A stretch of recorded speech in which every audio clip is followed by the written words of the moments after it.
The 10th Défi Azimut finished this week with victory going to L'Occitane-en-Provence, sailed by Armel Tripon in the runs. Chirail with Jeremy Bayou in the 48-hour race, and PRB, Kevin Escoffier, winning the race around the island of Groix. 3 complementary events with 3 different winners. After Chirail totally dominated the event last year, this 2020 edition, raced in summer-like conditions, showed that the fleet are getting closer and closer together in terms of racing at the highest level. The next big event for the IMOCAs will be the start of the Vendée Globe on 8 November. The second IMOCA race event of the season after the Vendée Arctic Les Sables d'Olonne, the Azimut Challenge was something many teams had reserved in their diary. In the end, 17 boats, including 11 foilers, raced during the 5 days in Lorient. The event enabled us to discover several IMOCAs in their latest configuration. Thomas Ryan was trying out the second version of his foils on Linked Out. Stéphane Le Derissen took part aboard his 2008 Finot designed boat in her new configuration. Time for Oceans underwent a thorough 6-month-long makeover in the Multiplast yard, with foils being fitted, the same as on Jeremy Bayou's 2014 Mater Coq, a new coach roof, and new rudders. As for L'Occitane-en-Provence, this was her second appearance after Armel Tripon was forced to retire early from the race back in July, and Sam Manuard's highly original design clearly has a lot of potential.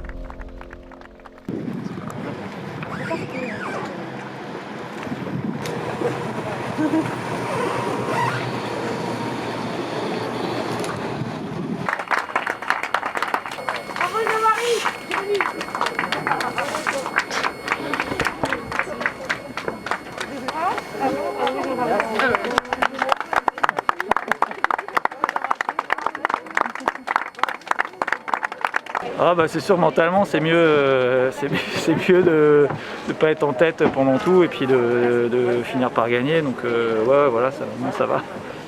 J'en ai gagné d'autres comme ça, en n'étant pas forcément en tête toute l'étape et puis en arrivant à rafler la mise, parce qu'à la fin il faut un max de lucidité. Et j'en ai perdu d'autres aussi, et je sais que quand je les ai perdus, bah, tu rumines ça un petit paquet de temps, donc c'est sûr que voilà, je suis pas dans la tête des autres, mais en tout cas dans ma tête, je préfère ce scénario-là que le scénario inverse. Voilà, après, ouais, et puis j'étais bien dans mon rythme Vendée. L'idée, ça a été pas non plus de se mettre minable pendant les 48 heures, d'essayer de dormir, d'essayer de trouver sa position pour dormir, de manger. Voilà, donc essayer de trouver un semblant de rythme. C'était sympa, j'étais bien sur mon charal, et puis ça se finit bien, donc voilà, écoute. T'es heureux, c'est tout ça? Ouais, je suis heureux. Demain, on a un super tour de l'île de Groix qui nous attend. Les runs, c'était aussi extra il y a 3 jours là, donc voilà, c'est une super manifestation, et donc voilà, ceux qui sont pas là ont tort.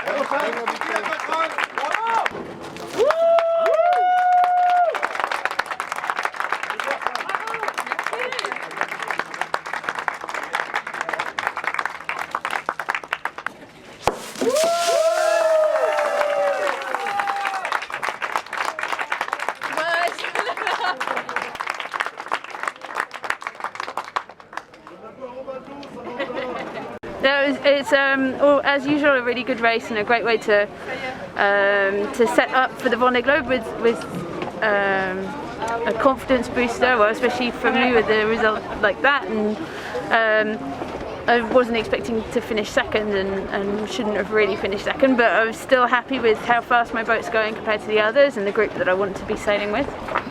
Yeah, it's a great race and a great opportunity to get the whole fleet, the IMOCA fleet, together, and to have kind of a fun race with not too much pressure, and to enjoy it as well. So, and that was one of my main objectives, was to go out there and enjoy the race and enjoy my boat. And we had some great conditions with really flat water and enough wind to really get going, and it was brilliant. on the finish, the wind disappeared, and all the fleet got stuck in no wind, and we finished more or less all together, very close to each other. And I chose to go very close to the island of Groix, and it happened to be the good choice, and so I finished on the third place. So I'm very happy about that. It was the last training. It was a sort of training with very nice conditions. I think the Vendée Globe will be a lot more difficult than that. Well, it's been a great race. I'm very happy with the result because, well, I was not going to race to be fourth, so I was quite happy to be fourth in the end. I was a bit lucky when there was less wind where we were near the coast of Lorient. So I'm very happy. The conditions were very good, quite soft. So for my boat, it was good weather conditions. I was quite fast, so always nice to be fast on the water. And that's it. Everything is fine on the boat. We have a few things to still check, but it's quite normal because we replaced a lot of ropes before going on this race. So there are quite a lot of things to check, but no, it was a very good edition and I'm very happy.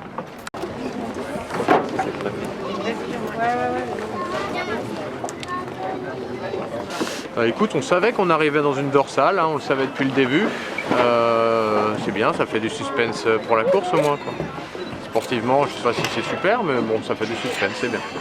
Et écoute, j'aurais peut-être pu virer un petit peu plus tôt parce que je savais que ça allait prendre de la droite, donc j'allais faire un peu le tour de la baie.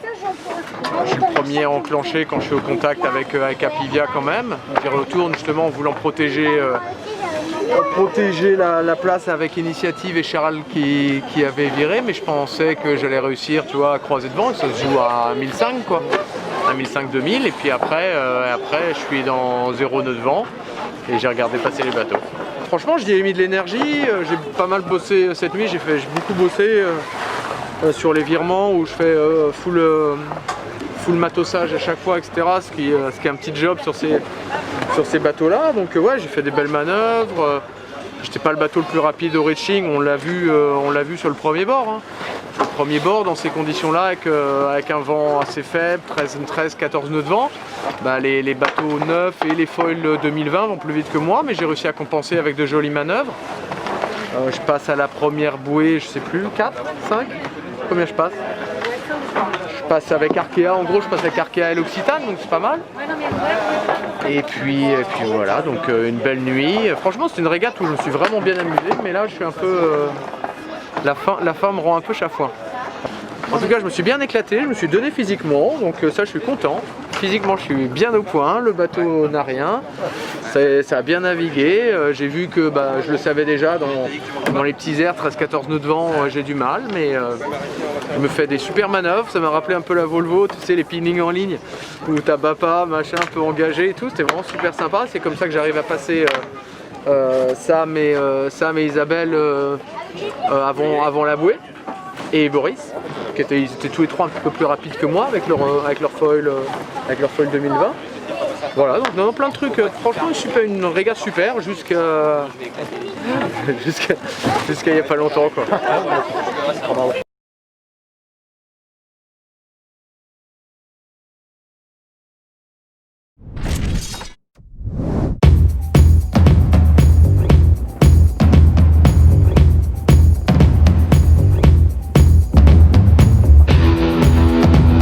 After 2.5 hours of racing, Kevin Escoffier finally secured the win in the third and final act of the Défi Azimut.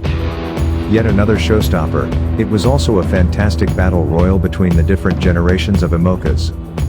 Clearly champing at the bit to get his revenge after losing out on a podium place down the home straight in the 48-hour Azimut, Kevin Escoffier held onto the lead pretty much throughout the 17-mile sprint around the Isle de Groix.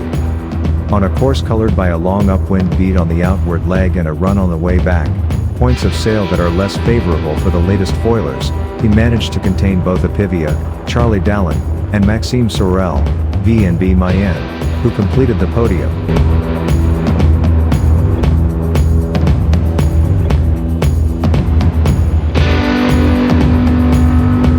setting sail in 8 to 9 knots of breeze, the 16 IMOCAs. The dropout was Compagnie de France skippered by Briton Miranda Marin. The fleet quickly headed out to the Penman headland where they launched into a long climb along the wild coast. This section of the race saw the fleet split into two opposing groups, with Isabelle Jost, Max, leading the way down the inside track whilst Kevin Escoffier, PRB, and Boris Herman, Sea Explorer Yacht Club de Monaco, dominated play offshore.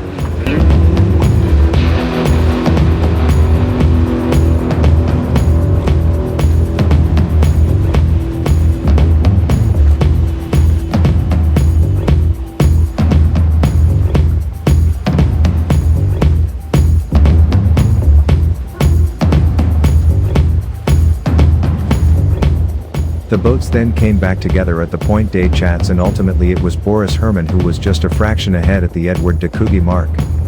However, on the return leg downwind, PRB quickly snatched back control of the fleet by putting in an earlier jibe than his pursuers as the wind picked slightly.